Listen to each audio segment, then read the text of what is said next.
Hello दोस्तों, bike mechanic rider channel पर आपका स्वागत है। दोस्तों, एक सब्सक्राइबर है क्रिकेट विथ नितिन नाम का सब्सक्राइबर है।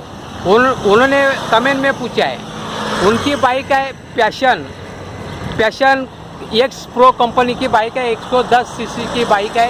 इन्होंने कमेंट में पूछा है इनका बाइक का माइलेज कम मिलता है, एवरेज और माइलेज में फ़र्क होता है। एवरेज बोले तो 1 घंटे के भीतर हमारी बाइक कितना किलोमीटर जाती है। माइलेज का मतलब होता है 1 लीटर में हमारी बाइक कितनी किलोमीटर जाती है। इनका कहने का मतलब इनका माइलेज है वो 40 से ऊपर नहीं मिलता है, कम मिलता है, 40 तक ही मिलता है। ऐसे तो क्या करे, ऐसे इन्होंने पूछा है। तो इसमें अलग अलग फैक्टर रीज़न में है। जैसे मैं सबसे पहला आप लोगों को कहना चाहता हूँ, अगर आप अच्छा चलाते हो तो आपको उसका आरपीएम सेटिंग सही करना पड़ेगा। अगर बाइक का आरपीएम सेटिंग सही नहीं रहेगा तो माइलेज नहीं मिलता है।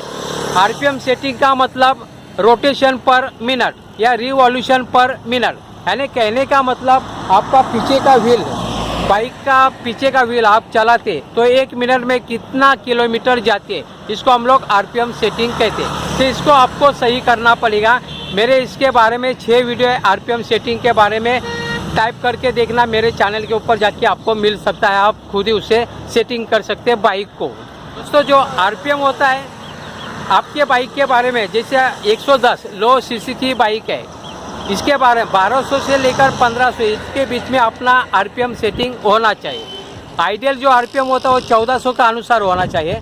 आपके पास अगर टेकोमीटर नहीं रहेगा तो आपको जो 2 स्क्रू होता है कार्बोरेटर में, उनमें का जो पहला स्क्रू है वो 1.5 घुमाने का है, 1.5 घुमा और थोड़ा मामूली 2 mm 1.5 घुमा। और राइट बाजू का स्क्रू है वो पहले बढ़ा के बाद में कम करने का आवाज़ से सुनना है, आपका सेटिंग हो जाएगा। और जो पहला पीतल वाला स्क्रू होता है कार्बोरेटर के यहाँ पे, वो 1.5 गुना और थोड़ा मामूली 2 mm आगे, इतना ही घुमाने का है। बाकी का जो आवाज़ के ऊपर आप सेकंड जो बीच का स्क्रू है उसको एडजस्ट कर सकते हैं। आपका आरपीएम सेटिंग आपके बाइक के लिए हो जाएगा। ये होएगा तो बाद में आपको देखना पड़ेगा कि आपका कुछ माइलेज बढ़ा है क्या नहीं, वो देखना पड़ेगा। और दूसरा कारण हो सकता है, जैसे बाई चांस आपका चलाने का तरीका अगर बाई चांस सही नहीं होगा, मुझे पता नहीं, लेकिन अगर सही नहीं रहेगा, आप ज़्यादा रेस देते होगे फिर भी आपको माइलेज कम मिलता रहेगा। और एक बात है, कभी कभी कोई लोग स्पीड ब्रेकर के यहाँ पर जाके फिर भी स्पीड ब्रेकर नज़दीक आने के बाद ब्रेकिंग करते हैं। हम लोग को दूर से देखना चाहिए कि स्पीड ब्रेकर है वो आने वाला है, तो हम लोग को उस समय गियर को डाउन करना है, स्लो आहिस्ता जाना है। बात यानी ब्रेकिंग जितना आप करोगे उतना आपका माइलेज कम मिलेगा। ब्रेकिंग ज़्यादा कम करने की कोशिश करना है तो माइलेज आपको अच्छा मिलेगा। और दूसरी बात है, ये अलग कारण हो गया दूसरा। और तीसरा कारण बोल सकते हैं कि आपका बाइक का परफॉर्मेंस कैसा है। भले से आप अच्छा चलाते हो, लेकिन आपका बाइक का परफॉर्मेंस बोले तो बाइक का जो स्पेयर पार्ट्स है, जैसे इंजन हो गया, इंजन कैसा है उसको भी देखना पड़ेगा, वो ठीक से काम कर रहा है क्या नहीं वो देखना पड़ेगा। और अलग से कारण, जैसे एयर फिल्टर आपका सफाई क्या, एयर फिल्टर अगर ख़राब हुआ रहेगा तो उसको रिप्लेस कर दो, उसको साफ बीफ करने बैठने का नहीं, उसको ज़्यादा महंगा नहीं आता, एक बार 6-7 महीने में चेंज कर दो, रिप्लेस कर दो एयर फिल्टर। ये भी अहम भूमिका निभाता है आरपीएम के लिए, यानी जो माइलेज मिलता है उसके लिए। आपका अगर एयर फिल्टर ख़राब होगा तो उसको रिप्लेस कर दो, उससे भी आपको माइलेज कम मिलेगा।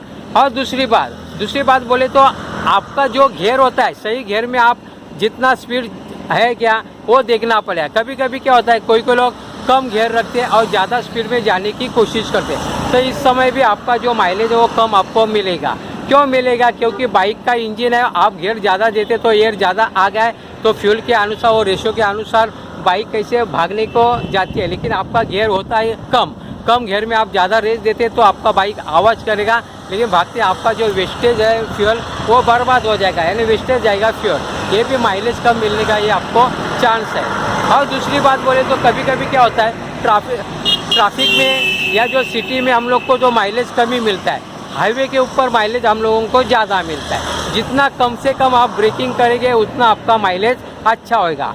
वही हिसाब से अगर अलग अलग सिचुएशन है, जैसे आपका कंबाइनेशन कैसे होता है, गियर का, क्लच का और रेस का, इनका कंबाइनेशन अगर सही मात्रा में होता है, कोऑर्डिनेशन अगर सही मात्रा में होता है, तभी आपको अच्छा तरीके से माइलेज मिलेगा। मेन फैक्टर है आपका आरपीएम सेटिंग का। आरपीएम सेटिंग को देखो, बाद में दूसरा फैक्टर को देखो। आरपीएम सेटिंग का अगर नहीं बढ़ता है तो मुझे फिर से कमेंट करना, आपके लिए मैं हूँ। दोस्तों इस प्रकार की छोटी बात लेकिन बड़े काम की बात मैं आप लोगों को वीडियो के माध्यम से हमेशा लेके आते रहता हूँ। आपको अगर वीडियो अच्छा लगता है तो प्लीज़ लाइक शेयर और सब्सक्राइब करें अपने दोस्तों मित्रों के साथ। दोस्तों आपने मेरा वीडियो देखा, जय हिंद, वंदे मातरम।